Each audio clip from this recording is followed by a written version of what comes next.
Okay, so we're going to talk a little bit about how to make authentic connections. What does it look like when you have authentic connections with your students? First, I feel it's important to say that your students should want to come to your classroom. And if they have that connection with you, then that's going to be a given. Most of the times, art is such a great way for them to express themselves, and you are a part of that whole entire package. So they should look forward to not only coming into your space, but also coming and talking to you. So having a connection with a student might look like they high-five you on the way in, or even if it's not their class period, they go out of their way to come down your hallway just to say hi. Or if they missed a day before, they come and say, hi, I'm so sorry I missed your class, but I'm here. I'll see you third period. So that's when you know you've made an authentic connection with that student and you are a part of their entire world. It's really important to have these connections with students because sometimes they're just trudging through the day. And when they get to your class, that's the one thing that they have where they can be themselves. They feel great enough to express themselves and maybe even come and talk to you about things that are going on or ask you questions or ask for advice. And you definitely want to be that person that can guide them, not necessarily make the decision for them, but that can guide them or give them the resources that they need.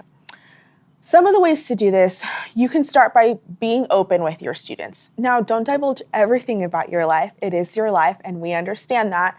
But I typically start with having an open teacher interview. This is a great group project that I do with my kiddos. We have 4 tables stationed around my classroom, and 8 students sit at each table. And I allow them to, as a table, come up with one question that they're going to ask me. And there are things that are off limits, but typically it's normal questions like, how old are you?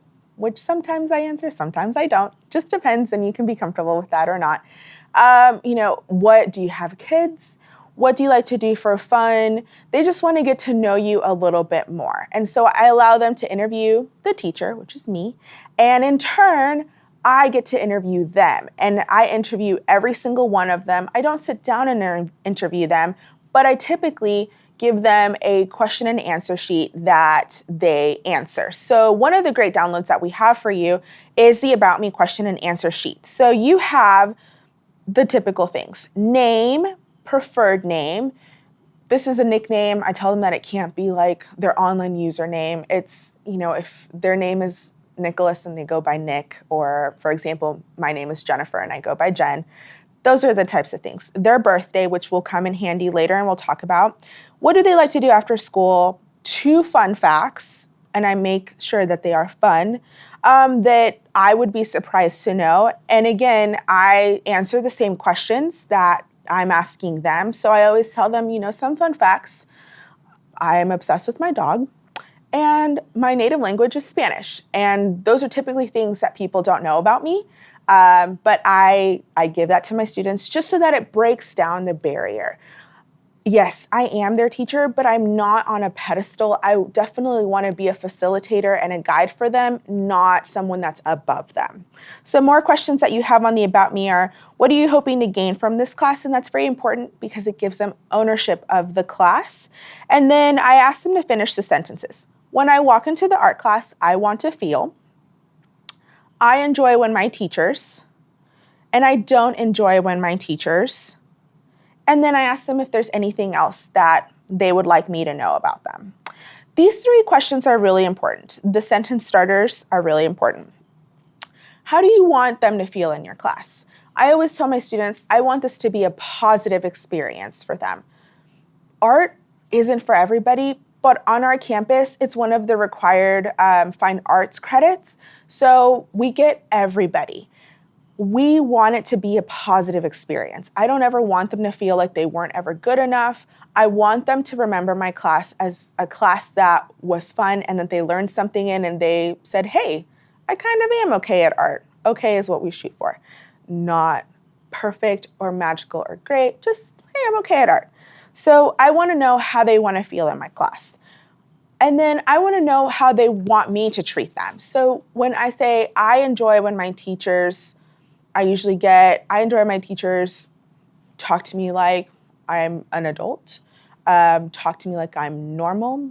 And then I don't enjoy when my teachers, and this one's really important because you get to know a little bit more about them.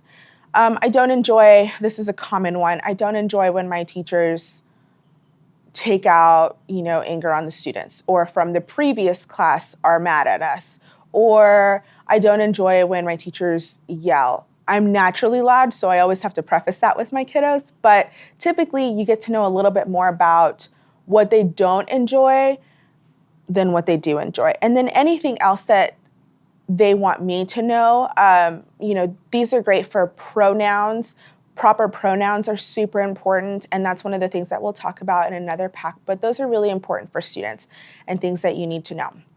So this is how I interview my students and I get to know them a little bit, already making that authentic connection. And that lets them know that I truly do want to get to know them, and that kind of breaks down a little bit of the barrier. In the next video, we're going to talk about some of the obstacles that can make it a little bit more difficult to get to know your students and how to break those down.